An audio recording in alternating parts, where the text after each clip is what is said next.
Bonsoir et merci d'être venu à ce spécial Journée internationale des femmes.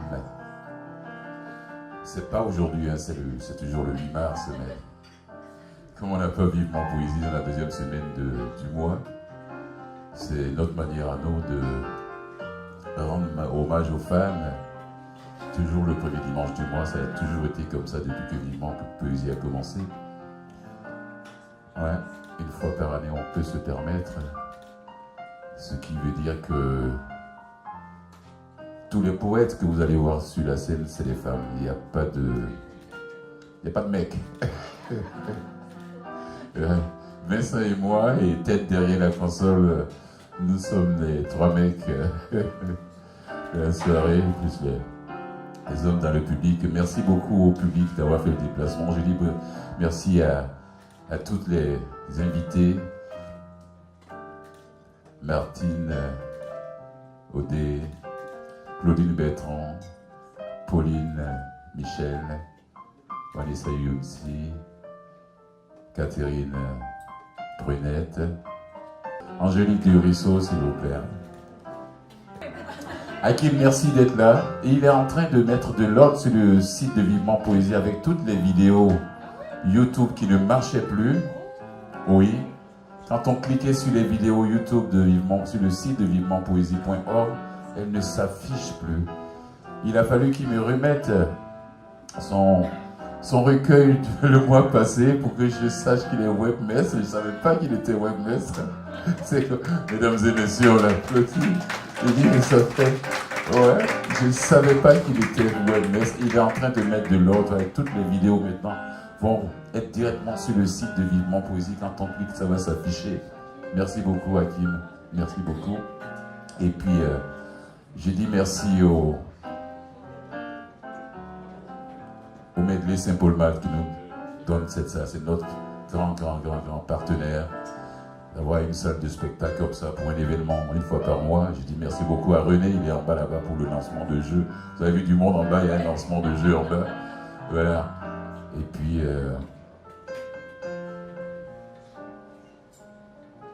l'événement va continuer, j'ai dit, Claudine Bertrand qui a été co-animatrice de cet événement. On a travaillé ensemble 2 mois et puis elle s'est envolée pour Dakar, pour le Sénégal. Oh là là, elle est partie, elle est toujours partie. Merci d'avoir accepté, on les applaudit. Mesdames et messieurs, toutes mes invités, merci de faire ça. Et puis, on va commencer tout de suite. Claudine, tu veux casser la glace? Le mois passé, c'était son événement spécial, soirée hommage à Claudine Bertrand. Les bons fulgences, s'il y a encore de la place, je viens lire parce que tu n'as pas lu la dernière fois.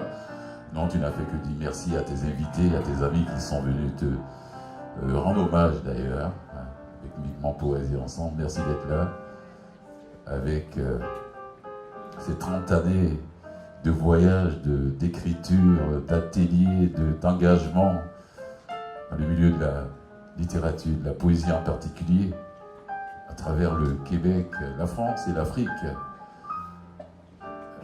Pour ne citer que ces lieux-là, ces endroits. Merci d'avoir accepté cette invitation encore. On applaudit chaleureusement Claudine Bertrand.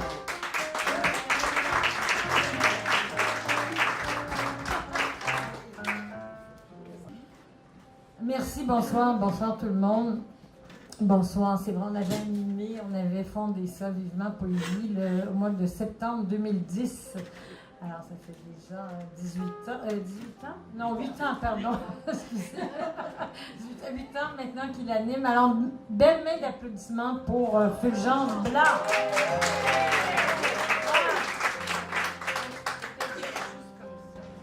Bon, c'est 7 minutes, bienvenue, bonne soirée. Voilà, donc hier c'était la nuit blanche, alors je suis de retour de la nuit blanche. Au fond, les poèmes appartiennent à tous ceux qui les aiment. Donc, ils vous appartiennent et on vous les offre. Comme c'est pour célébrer la fête internationale des femmes à travers le monde, donc un petit 7 minutes, on avait orchestré ça. Donc, je vais vous lire quelques extraits qui sont, oui, dédiés aux femmes et à tout le monde. Puis peut-être un petit poème pour Ashley Erdogan. Elle a tout fait un poème parce que son procès aura lieu le 6 mars, donc dans 2 jours. Et je pense que déjà d'en parler, de la soutenir, va aider énormément. À la fois le PEN international, on milite pour elle et pour tous les prisonniers politiques. Pardon, il est trop haut, vous dites? Dès que tu penches, on entend mal. Excusez, bon, y a-t-il quelqu'un qui peut... Une version Et comme ça, c'est bon? On voit ton visage. Oui, vous voyez le visage, ok, bon. J'ai pas des yeux, ben mes yeux pleurent tout seuls, alors vous m'excusez si ça pleure, c'est pas... je sais pas pourquoi. Ben c'est peut-être une allergie. La dernière femme, entreprise d'effacement, mémoire, trace, les belles exilées textuelles, elle crie, à feu et à sang. Femme, fille de vitesse, les blancs de mémoire, ligne à ligne, les trous noirs et l'émotion clandestine. Anonyme, une langue, architecte de ces espaces, déjà les signes de sa propre mythologie, vision d'elle-même, effacer toute mémoire, toute trace de soi, introuvable sous la pluie, pas de sujet à imaginer, le devenir est en elle et elle le sait, chaque fois qu'elle respire, encore et encore. Sur écran géant, le premier jour, une scène où l'homme meurt. Seule la femme survit. Le chaos mâle, femme soleil, jamais plus la nuit, jamais plus de pluie. Que l'espace du tendre est dans le silence, je sais dire je, entre nous. La guetteuse de nuit sans parure avec démesure, à plein corps, caresse l'ombre, trait de la silhouette. Ce n'est que l'histoire qui se répète. Comme l'enfance, à cause des déploiements de caresses abstraites, comme ces phrases entre les draps. Elle rêve dans la nuit de la nuit. Le récit amoureux d'une espionne dans la maison de l'amour où un corps l'érotise, d'elle en elle, d'être en elle. Comme Eros dans l'angle précis du présent ou du futur, qu'elle le veuille ou non, bleu de nuit comme ses cheveux nocturnes. Elle écrit une lettre dans laquelle elle appartiendrait au chaos, comme un volcan à réinventer sur la carte du monde imaginaire. Elle inscrit tout ça dans son grand cahier en peau de serpent, et ses mots sont une poudre d'étoiles sur la langue enfermée dans ses textes. La femme romance ses nuits, elle leur ressemble étrangement, mais indéniablement, toujours des mots pour l'émotion clandestine. Le cérémonial de la dernière femme dans la vallée de la nuit bleue, une géographie du futur, comme une chanson, un manuscrit, confié à cette fille, seule gardienne des secrets, des trésors, comme empreintes animales, c'est la dernière femme enfermée dans le roman du sujet, inavouable côté désir, fauve dorénavant. Merci.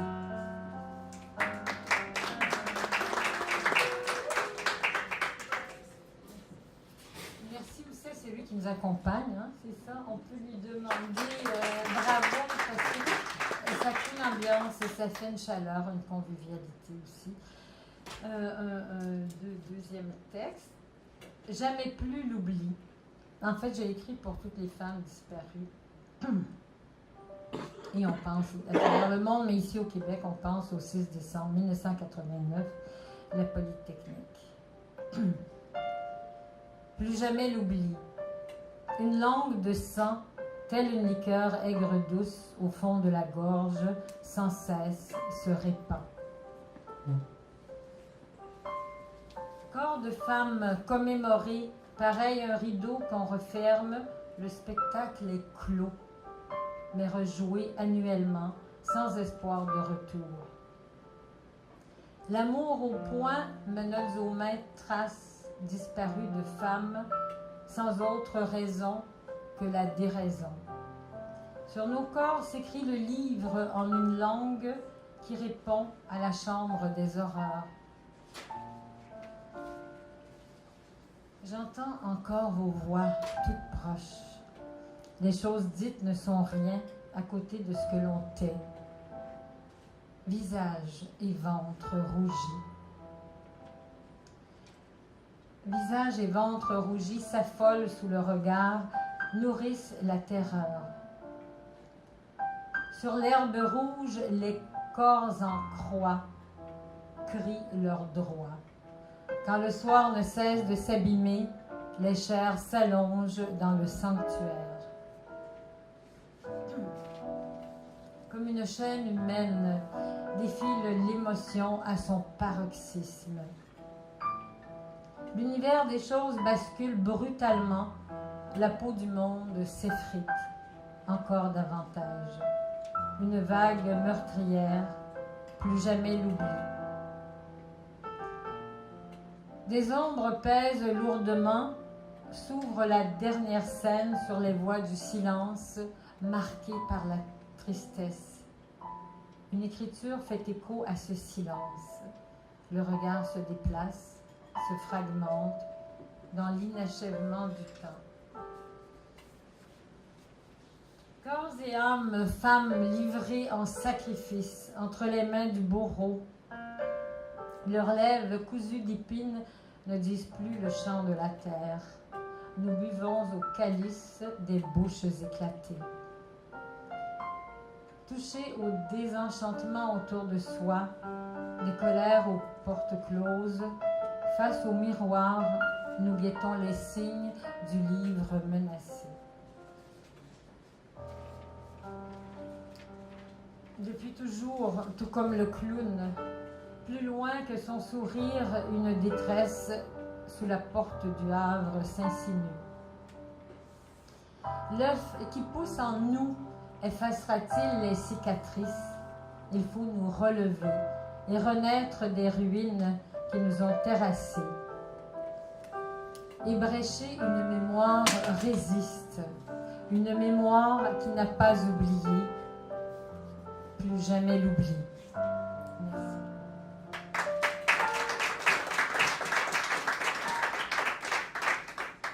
Je ne sais pas si je peux lire un petit dernier pour Asli. Ouais, un dernier, ce petit poème. Asli Erdogan, dont son procès aura lieu le 6 mars, si toutefois le président ne repousse pas une fois de plus pour le tenir en otage, enfin pour reporter le procès comme il le fait depuis la 4e fois. Blessure dans la pénombre à Asli. Blessure dans la pénombre. Tu laisses parler les mots muets, tu meurs de soif, de la soif des mots. Les périls s'accumulent un à un. Tu écris à l'aube une lettre qui ne se rendra jamais. Tu saisis l'horreur d'heure en heure. Beaucoup de choses restent-tu. Tu éprouves la blessure dans la pénombre. Se referment les ténèbres sur les ténèbres.